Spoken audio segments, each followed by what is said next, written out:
pagpanaw ni Asia's Queen of Song, Pilita Corrales, ay sobrang nagdalamhati na nga ang showbiz industry dahil isang icon ang nawala. Nakakalungkot talaga, say ng mga fans ni Pilita. Si Pilita ay pumanaw noong April 12 at ayon sa kanyang mga anak, pumanaw si Pilita peacefully sa kanyang higaan. Inilibing si Pilita nitong April 16.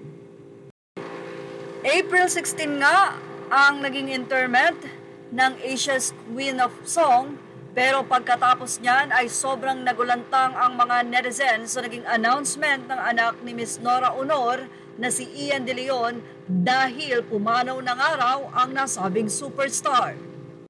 Hindi pa nakaka-recover sa pagpanaw ni Pilita ay isa na namang actress, singer at napakagaling na artista ang nawala. Walang iba kundi si Nora Honor. April 16 nang ito ay pumanaw.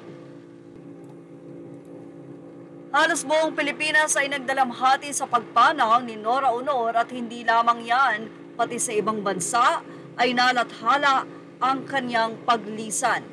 Tunay na isang bituin.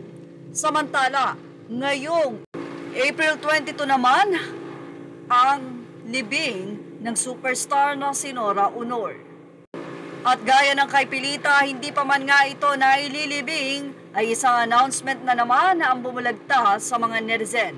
Dahil ang kilabot ng kolehiyala, ang isang icon at napakagaling din na singer at napakaraming pinasikat na kanta, ay pumanaw na rin ngayong araw, April 22. Walang iba kundi ang singer-actor na si Haji Alejandro. Si Haji Alejandro ay ang ama ng sikat at kilala ding singer and actress na si Rachel Alejandro. Si Haji ay pumanaw sa sakit na cancer at ito nga ay acute na nang malaman nang maipa-check up ito. Dumaan sa operasyon si Haji pero ilang buwan din ang nakakalipas matapos ang successful na operasyon. Ngayon nga ay naging announcement ang kanyang pagpanaw. Yan ang tatlong icon na sa loob lamang ng buwan ng Abril ay nawalan ng napakagagaling na singer ang bansang Pilipinas. At yan ang ating Showbiz Snap update. Images are all credit to the rightful owners. Thank you for watching. Please like, share, and subscribe.